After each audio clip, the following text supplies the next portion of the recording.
आइए देखते हैं कंपाउंड इंटरेस्ट का एक क्वेश्चन है 1200 रुपए पर 10% वार्षिक दर से दूसरे साल का चक्रवृद्धि ब्याज क्या होगा। यहाँ पे 2 वर्ष का नहीं पूछा, यानी दूसरे साल का, यानी कि दूसरे साल का चक्रवृद्धि ब्याज क्या होगा। तो देखिए यहाँ पे 1200 रुपए को अगर हम इसका 10% निकाले तो कितना आएगा 120 रुपए। कितना आएगा 120 रुपए। अगर इस 120 रुपए का 10% निकाले तो कितना आएगा 12 रुपए। अब एक बात बताइएगा, इस 120 और ये 12 को जोड़ेंगे तो कितना आएगा हमारा 132 रुपए। यानी कि दूसरे साल का हमारा जो चक्रवृद्धि ब्याज होगा 132 रुपए होगा। अगर ये क्वेश्चन पूछे कि पूरे 2 साल का चक्रवृद्धि ब्याज कितना होगा तो इसमें 120 जोड़ देंगे तो कितना आ जाएगा 252 रुपए। ये 2 साल का है, ये 2 साल का चक्रवृद्धि ब्याज है और ये दूसरे वर्ष का चक्रवृद्धि ब्याज है। ठीक है, तो ये हो जाएगा। अगर ये आपसे पूछा जाए इसी क्वेश्चन में कि ये बताइए साधारण ब्याज और चक्रवृद्धि ब्याज का अंतर कितना होगा, तो वो हमारा आ जाएगा ये 12 रुपए। ठीक है, तो आइए हम लोग देखते हैं नेक्स्ट टाइप के क्वेश्चन समझते हैं इसमें। हाय स्टूडेंट, मैं युवराज गुप्ता, यूवी मैथ क्लासेज में आपका स्वागत है। तो इस वीडियो में हम लोग कंपाउंड इंटरेस्ट के बारे में जानेंगे, यानी कि चक्रवृद्धि ब्याज। इसे हम लोग 3 मेथड द्वारा करेंगे। अब 3 मेथड पूछेंगे, एक मेथड से अगर करेंगे तो क्या होगा, हम कुछ क्वेश्चन ऐसे होते हैं जिसमें फंस सकते हैं आप। तो अगर 3 मेथड से करेंगे तो तीनों में से कहीं भी आपका बाहर नहीं जाएगा क्वेश्चन, चाहे जो भी हो। तो जैसे पहला हमारा जो मेथड होगा वो होगा रेशियो, यानी कि वो होगा रेशियो से, और दूसरा जो मेथड होगा वो हमारा परसेंटेज से होगा। क्या होगा, परसेंटेज से। और तीसरा जो मेथड होगा वो हमारा होगा ट्री मेथड। क्या होगा, ट्री मेथड। 3 मेथड से हम करेंगे इस क्वेश्चन को। ठीक है, तो चलिए हम लोग एक एक करके सब समझते हैं, उसके बाद क्वेश्चन करते हैं, ताकि आप ये अगर समझ जाएंगे तीनों विधि होती कैसे हैं, रेशियो, परसेंटेज और हमारा ट्री मेथड, तो आपको जो है आसानी से समझ में आएगा। तो चलिए हम लोग समझते हैं। देखिएगा यहाँ पे अगर आपसे पूछा जाए, आपको तो ये पता ही होगा, पिछले वाले जो क्लास हुआ था जो भी, उसमें सब बताया गया है कि 1/10 नहीं, इसको अगर हम देखा कि मतलब कि 10% का अगर देखा जाए तो 10% का जो हमारा मेन वैल्यू होता है वो कितना होता है 1/10 लिख सकते हैं इसको। अच्छा, 20% को अगर हम क्या लिख सकते हैं, 20% को कितना लिख देंगे 1/5। अगर हम ये पूछे 12 सही 1/2% को कितना लिखेंगे हम, तो 1/8।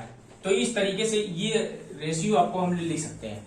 अब इसमें इसका क्यों जरूरत है अब दिखाते हैं आपको। मान लीजिए अगर पूछा जाए कि मूलधन और मिश्रधन, इसका मिश्रधन का अगर अनुपात पूछा जाए, अगर कहा जाए कि 10% के दर से, कितना परसेंट के 10% के दर से, तो एक बात बताइए 10% को हम 1/10 लिख सकते हैं। तो एक बात बताइएगा, ये 10 हमारा मूलधन हो गया। क्या हो गया 10। आइए बताइए 1 रुपए पर इस पे क्या आ रहा है हमारा ब्याज आ रहा है। तो ये बताइए तो मिश्रधन कितना होगा, ब्याज और मूलधन को ही जोड़कर क्या होता है हमारा मिश्रधन होता है, यानी कि 11 हो जाएगा। अगर यही 2 साल का पूछता है, ये कितने साल का अगर पूछ ले, मान लीजिए 2 वर्ष का, तो कितना हो जाएगा, तो ये फिर 10 से ये भी 11, तो यानी कितना हो जाएगा 100, और ये कितना हो जाएगा 121। अगर इसमें अगर इसको घटाएंगे तो पता है आपको कि मिश्रधन माइनस मूलधन बराबर ब्याज होता है। इसमें से घटाएंगे तो यानी कि 21 जो आएगा हमारा, ये हमारा इसका क्या होगा ब्याज आ जाएगा। ठीक है, यानी कि इंटरेस्ट आ जाएगा, कंपाउंड इंटरेस्ट। अब इसमें समझते हैं हम लोग, जिसे कहने का मतलब आपको ये चीज पता होना चाहिए कि जो हमारा सिंपल इंटरेस्ट था उसमें तो हर साल का सेम होता था, लेकिन जो कंपाउंड इंटरेस्ट होता है इसमें हर साल पे हर ब्याज पे ब्याज लगता है।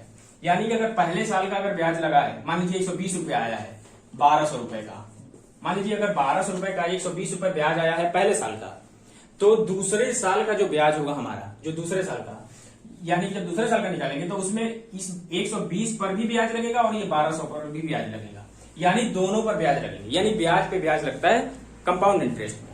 तो चलिए देखते हैं। तो ये हो गया हमारा रेशियो मेथड था, ये रेशियो मेथड था, यानी कि इसको हमें पता होना चाहिए कि मूलधन और मिश्रधन अगर निकालना अनुपात तो इस तरीके से निकाल सकते हैं। 2 वर्ष का हो गया, अगर 3 साल का निकालना हो, अगर मान लीजिए इसी का 3 साल का निकालना हो, मान लीजिए 20% के दर से, 20% के दर से रेशियो निकालता मूलधन अनुपात और मिश्रधन का। तो एक बार बताइएगा 20% का कितना लिख सकते हैं 1/5, तो ये 5 हो जाएगा, एक ब्याज लग रहा है, तो मिश्रधन कितना हो जाएगा 6 हो जाएगा। तो ये 1 साल का हुआ, दूसरे साल का 5 से 6, अगर तीसरे साल का पूछेगा तो 5 से 6। तो इस तरीके से हो गया हमारा रेशियो, इसको आप कर देंगे तो आ जाएगा। ठीक है, तो ये हो गया हमारा रेशियो मेथड। ये रेशियो मेथड है, अभी समझाएंगे कैसे होगा, जब क्वेश्चन आएगा तो आपको ज्यादा समझ में आएगा। अब समझते हैं उसके बाद प्रतिशत। देखिएगा यहाँ पे अगर हम कहें अब हमें निकालना है प्रतिशत पे, यानी परसेंटेज। पहला मेथड था रेशियो, वो कर चुके, अब ये हमारा प्रतिशत है। यानी कि अब इसमें करना क्या आपको, जरा एक बात समझिएगा। अगर पूछ लीजिए कि 10% का अगर ब्याज पूछे कि 10% पे 2 वर्ष का, कितने वर्ष का, 2 वर्ष का ब्याज कितना परसेंट होगा, मतलब परसेंटेज में बताना है। तो एक बात बताइएगा, 10 एक फॉर्मूला होता है इसका, एक फॉर्मूला बता दें हम आपको, जरा समझिएगा। यहाँ पे होता है plus x plus y plus x into y upon 100।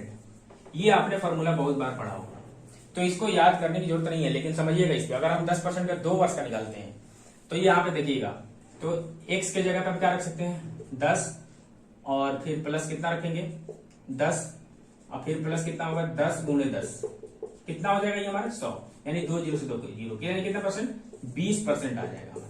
ये परसेंटेज में ही बताता है, कितने में बताता है, परसेंटेज। तो ये हो गया हमारा, ठीक है। इसी प्रकार हमें निकालना होगा, तो हम लोग क्वेश्चन करेंगे, पहले समझेंगे। चलिए इसके बाद हम लोग समझते हैं नेक्स्ट। अब हम लोग समझते हैं ट्री मेथड, ठीक है। ट्री मेथड क्या होता है, ट्री मेथड में समझिएगा, मान लीजिए हमारे पास 1000 रुपए है, इस पे 10% से अगर साधारण चक्रवृद्धि ब्याज निकालना हो तो पहले साल का, यानी कि पहले साल का कितना हो जाएगा, 10% से निकालेंगे तो 1000 का 10% कितना होता है 100 रुपए, ये 100 रुपए। अब ये दूसरे साल का 2 ही वर्ष का निकालने के लिए कह रहे हैं, कितने वर्ष का, 2 वर्ष का। अगर 2 वर्ष का निकालना है तो पहले साल का ये आ गया 100 रुपए, दूसरे साल का भी अगर इसका 10% इससे निकालेंगे तो 1000 का 10% कितना होगा, 100 ही होगा। अब देखिएगा, यानी कि पहले साल में 10%, यानी कि 1000 पे 10% 100 रुपए, फिर दूसरे साल में 1000 पे ही निकालेंगे, इसका भी तो निकालेंगे, बोले थे कि ब्याज पर भी ब्याज लगेगा, यानी कि 1000 का तो होगा ही होगा। अब इस पहले साल में जो 100 रुपए आया था हमारा ब्याज, इस पर भी ब्याज, यानी कि इसका भी 10% अगर निकालेंगे हम 10% के हिसाब से, तो कितना आएगा, तो 10% 10 रुपए आएगा, यानी कि यहाँ पे 10 रुपए, यानी कि ये हमारा हो जाएगा कंपाउंड इंटरेस्ट, यानी कि 210, ठीक है, 210 आ जाएगा। तो इस तरीके से निकालना है हमें, ठीक है। अब इसी में अगर हम पूछा जाए कि आपको पूछ दिया जाए कि इसमें साधारण ब्याज और चक्रवृद्धि ब्याज का अंतर कितना होगा, तो यही 10 रुपए हमारा साधारण ब्याज और चक्रवृद्धि ब्याज का अंतर हो जाएगा, ठीक है। अगर यही पूछ दिया जाए इसी में कि दूसरे साल का चक्रवृद्धि ब्याज क्या होगा, तो ये 100 रुपए और ये 110, यानी कि 100 और 10 कितना, 110 रुपए हो जाएगा। तो ये 3 मेथड है, मतलब कि 3 मेथड है, तीनों मेथड में से जो क्वेश्चन पे आप लागू कर पाए, यानी कि आसानी तरीके से जल्दी से कर पाए, वो लगाएंगे और वो करेंगे, ठीक है। तो चलिए हम लोग क्वेश्चन की तरफ बढ़ते हैं और क्वेश्चन करते हैं, ठीक है। देखिएगा यहाँ पे 5000 रुपए पर 5% की दर से 2 वर्ष का चक्रवृद्धि ब्याज क्या होगा।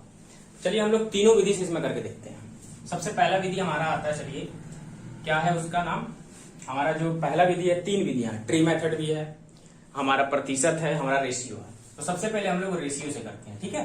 सबसे पहले किससे करते हैं, रेशियो से। अगर रेशियो से करते हैं तो आपको पता है यहाँ पे कितना परसेंट लिखा है, 5%। तो एक बात बताइए, हम लोग 5% को क्या लिख सकते हैं, 5% को 1/20 लिख सकते हैं, बताइए।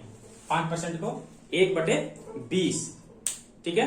अब इसमें जरा समझिएगा कि अगर हम पूछे कि मूलधन अनुपात और मिश्र धन कितना होगा, तो ये बताइए 20 है, ये 20 रुपए हमारा मूलधन है, तो यहां लिख दिया 20, और हमारा मिश्र धन कितना होगा, ब्याज अगर 1 रुपए लग रहा है तो कितना हो जाएगा हमारा, यहाँ पे कितना हो जाएगा, तो ये हो जाएगा हमारा 21 रुपए। तो ये 21 हो गया, कितने वर्ष की बात हो रही है, 2 वर्ष की, 2 वर्ष की बात हो रही है, तो इसके स्क्वायर कर देंगे हम, तो कितना आ जाएगा हमारा, ये हो जाएगा 400 रुपए, ये हो जाएगा 441 रुपए। अब बताइए, अब पता है आपको कि मिश्र धन में से अगर मूलधन घटाएंगे तो हमारा ब्याज आता है, यानी कि 41 रुपए आ गया, कितने रुपए आ गया, 41 रुपए। अब देखिएगा ध्यान से कि 400 हमारा मूलधन है, तो यानी कि 400 के बराबर कितना हो जाएगा, 5000 रुपए, कितना हो जाएगा हमारा, 5000 रुपए।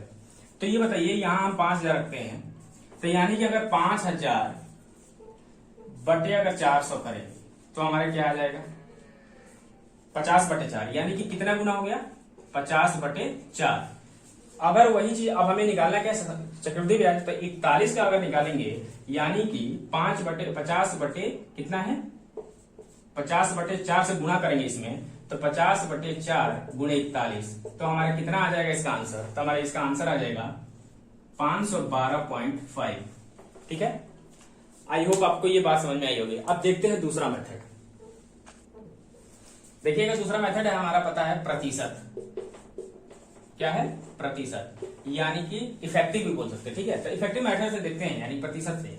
तो आपको पता है 5% का दिया है, तो हमको पता है x plus y plus x into y upon 100, ये फॉर्मूला बताया था आपको। अगर इस पर रखते हैं 5% का पूछा है 2 साल का, तो ये बताइए हम 5% यहां रखेंगे, यानी कि 5 प्लस 5 गुणे 5/100, तो ये 5 कितना हो गया 10, प्लस और ये अगर 25 हो गया, यानी कि 25 बटे कितना हो गया 100, तो इसका कितना आ जाएगा, यानी कि 10 प्लस इसका अगर 0 अगर लगा हटा देंगे तो आ जाएगा, यानी कि 0.25, यानी कितना परसेंट हो जाएगा हमारा 10.25%। ये हमारा चक्रवृद्धि ब्याज इतना परसेंट होगा। तो अब सीधी सी बात है 5,000 का निकाल लीजिए। 5,000 का अगर 10.25% हटाएंगे तो कितना आ जाएगा 100 नीचे आ जाएगा, और ये दो अगर ये पॉइंट हटाएंगे तो 2 जीरो और नीचे आ जाएगा, यानी कि अब ये 3 जीरो खत्म कर देंगे इस तरीके से। अब बताइए, अब इसको जब करेंगे तो ये बताइए 5 एकम 5 और 5 दूना 10, यानी कि 10/25 में अगर 2 से भाग देंगे तो 512.5 ही तो आएगा आंसर। ठीक है, तो ये हो गया हमारा प्रतिशत विधि, यानी कि इफेक्टिव मेथड। अब देखते हैं ट्री मेथड। देखिएगा 5,000 का पूछा गया है, कितने हजार का 5,000 का, कितना परसेंट से 5% की दर से। तो आप चाहे जिससे करें 5% को 1/20 भी कहते हैं, 20 से भी इसमें गुणा करा के कर सकते हैं, मतलब निकालना है आपको। तो ये बताइए अब इसको 5% का अगर निकालते हैं, 5,000 का 5% कितना होता है, तो 2 जीरो खत्म, यानी 25 250 रुपए कितना आ जाएगा इसका 250 रुपए। अब दूसरे साल का कितना आएगा, ठीक है। अरे कहने का मतलब है कि अगर 5,000 का अगर 5% निकालेंगे बटे 100, तो 2 जीरो से 2 जीरो कैंसिल, यानी 25 250 रुपए। ठीक है, वही यहाँ पे लिखा। अब वही चीज अगर फिर हम इसका 5% निकालेंगे 5,000 का ही, तो फिर भी 250 यहाँ आ जाएगा। अब एक बात बताइएगा, पहले साल का इतना आया, दूसरे साल का ये तो आया, इस पे तो हमने ब्याज जोड़ा। अब जो पहले साल का था इस वाले पे भी 5% की दर से लगेगा, यानी इस पे अगर 5% इसका 5% से निकालेंगे, ये बताइए 250 का अगर हम 5% निकाले तो कितना आ जाएगा, ये 1 जीरो से 1 जीरो कैंसिल, यानी 25 5 125/10, यानी कि 12.5 आ जाएगा ये। तो 12.5 यहां लिखेंगे 12.5। अब देखिएगा इन तीनों को आप जोड़ देंगे, समझिएगा पहले साल का ये हो गया ब्याज, दूसरे साल का 5% की दर से ये हो गया। अब जो 2 साल का तो हो गया, लेकिन अब कहे थे हमने कि ब्याज पर भी ब्याज लगता है, यानी 250 का भी 5% निकालेंगे तो 12.5 आ जाएगा, यानी तीनों को जोड़ेंगे तो हमारा आ जाएगा 12.5। ये हो जाएगा हमारा चक्रवृद्धि ब्याज 2 साल का। अगर इसी में आपको पूछ दिया जाए क्वेश्चन कि ये बताइए साधारण ब्याज कितना होगा, तो ये हो जाएगा, ये दोनों निकाल देंगे, यानी 250 और 250, यानी कि कितना 250 500 रुपए हो जाएगा। अगर यही पूछे साधारण ब्याज और चक्रवृद्धि ब्याज का अंतर पूछ देगा तो ये 12.5 ही आंसर हो जाएगा। आई होप आपको ये बात समझ में आई होगी। तो आपको कौन सा मेथड अच्छा लगा उसको कमेंट में लिख के बताएं। चलिए हम लोग नेक्स्ट क्वेश्चन करते हैं। आइए समझते हैं क्वेश्चन। 10,000 रुपए पर 10% की दर से 3 वर्ष का CI क्या होगा। अब यहाँ 3 साल का पूछा है, तो एक बात बताइए, पहले हम लोग रेशियो से देखते हैं, ठीक है, रेशियो मेथड से। तो एक बात बताइए 10% को हम कैसे लिख सकते हैं, 1/10 लिख सकते हैं, 1/10। तो ये बताइए मूलधन ये हो गया अनुपात और ये मिश्र धन, ठीक है। तो कितना हो जाएगा, 10 रुपए अगर मूलधन है तो इसका कितना हमारा मिश्र धन कितना होगा, ब्याज 1 रुपए लग रहा है, तो ब्याज और मूलधन को जोड़ेंगे तो मिश्र धन आएगा, यानी 11। कितने वर्ष का, 3 वर्ष का, तो इस पे क्यूब कर दीजिए तो कितना हो जाएगा, ये 1000 अनुपात ये कितना होगा, यानी 11 का क्यूब करते हैं तो 1331 रुपए, ठीक है। अब इसमें साधारण इसमें ब्याज नहीं पूछा है, चक्रवृद्धि ब्याज। तो एक बात बताइएगा कि इसको घटाएंगे तो कितना आएगा हमारा 331, ठीक है। अब ये हमारा कितना क्या है हमारा चक्रवृद्धि ब्याज, लेकिन अब पूछ रहा है ये यहाँ पे, यानी कि ये मूलधन है, जरा समझिएगा, ये क्या है हमारा 10,000, यानी कि 1,000 हमारा मूलधन है, लेकिन यहाँ मूलधन दिया होता है, मूलधन के बराबर अगर हम मूलधन रखते हैं, ठीक है, तो ये कितना गुना हुआ, यानी 3 जीरो से 3 जीरो कट गया तो कितना 10 आया, यानी कि ये 10 गुना है। कितना गुना है, 10 गुना। तो हम साधारण यानी कि हमारा चक्रवृद्धि ब्याज हमारा कितना है 33 यानी कि 331 रुपए है। तो ये बताइए इसका भी अगर हम 10 गुना करेंगे तो 300 यानी कि 3310 आ जाएगा आंसर। तो ये हो गया आंसर इसका, ठीक है। अब हम लोग समझते हैं दूसरा मेथड, जरा समझिएगा इफेक्टिव मेथड यानी प्रतिशत। उसमें क्या करना है, अब 10% का 3 साल का निकालना है। हमने बताया था x plus y plus x y upon 100, तो ये 2 साल का तो निकल जाएगा, लेकिन तीसरे साल का निकालने के लिए जो आएगा उसका फिर 10% से निकालना पड़ेगा। तो इसका जो निकल के आएगा वो हमारा आएगा 33.1, ये आएगा हमारा निकल के, ठीक है, 33.1 ये हमारा आएगा। इतना परसेंट हमारा चक्रवृद्धि ब्याज होगा। आपके स्क्रीन पर दिख रहा होगा, आपको स्क्रीन पर दिख रहा होगा, एक चार्ट दिख रहा होगा, उसे 2 साल और 4 साल सभी के जो है इफेक्टिव मेथड यानी कि प्रतिशत मेथड वाला अगर आपको याद हो जाए कि 2 साल का 10% कितना होगा, किसका कितना होगा, तो उससे आप आसानी से कर लेंगे। तो हमारा 3 साल का 10% की दर से जो हमारा चक्रवृद्धि ब्याज होता है वो 33.1 होता है। अब यही तो हमारा चक्रवृद्धि ब्याज है। ये बताइए 10,000 का अगर 33.1 का अगर निकालेंगे तो कितना आ जाएगा, 2 जीरो से 2 जीरो कैंसिल। अब बताइए कि अगर एक जीरो यानी कि कितना आ जाएगा हमारा 3310, ये आ गया आंसर, यानी कि ये आ जाएगा। अब हम लोग करते हैं नेक्स्ट मेथड से, देखिएगा यानी कि ट्री मेथड से। तो जरा समझिएगा, यहाँ पे पहले साल का अगर निकालते हैं 10% की दर से, 10% की दर से अगर निकालते हैं तो इसको 10% को हम चाहे जैसे लिखिए 10% यानी कि 10,000 का अगर हम 10% निकालते हैं तो कितना आएगा, यानी कि 1010 यानी कि कितना 1,000 आ जाएगा। ठीक, 1,000 आ जाएगा। दूसरे साल का इसका भी 10% से निकालेंगे तो कितना आएगा, दूसरे साल का 10% कितना आएगा हमारा, ये दूसरे साल का हमारा 10% कितना आएगा, 1,000 ही तो आएगा, 1,000। ठीक है, लेकिन अब इस 1,000 पर भी हमारा 10% निकालना है, यानी इसका भी 10% अगर निकालते हैं 10% की दर से तो 1,000 का 10% कितना हो जाएगा हमारा, 100 हो जाएगा। तो ये 100 रुपए हो गया। अब तीसरे साल का निकालना है, किसका निकालना है, तीसरे साल का। तो एक बात समझिएगा, तीसरे साल का ये भी 10% से निकालना है, तो 10,000 का 10% कितना होता है, 1,000। ठीक, 1,000 हो गया। अब इन सब पे भी निकालना है हमें 10%, यानी कि अब 1,000 का 10% कितना होता है, 100 होता है। ठीक, एक का काम खत्म, बचे 2। अब इस 1,000 का 10% से निकालेंगे तो कितना आएगा हमारा, 100। अब इस 100 पे 10% निकालेंगे तो हमारा कितना आएगा, 10। यानी कि ये 1,000 और ये 1,000 और ये 1,000 कितने हो गए, 3,000। यानी कि 3,000 तो ये हो गए। अब कितना बचे, 100, 200, 300 और ये हो गए 300। ठीक, अब ये हो गया 10। अब इसको जोड़ेंगे तो कितना आएगा, 3310 ही तो आंसर आएगा। तो आपको कौन सा मेथड अच्छा लगा, सबसे अच्छा लगा, वो आप हमें कमेंट करके बताएं। चलिए हम लोग नेक्स्ट क्वेश्चन देखते हैं। तो बताइएगा कि ये वीडियो आपको कैसी लगी। तो हम लोग अब नेक्स्ट वीडियो मिलते हैं, वीडियो लंबा हो जाएगा, तो नेक्स्ट वीडियो मिलते हैं हम लोग, तब तक के लिए धन्यवाद।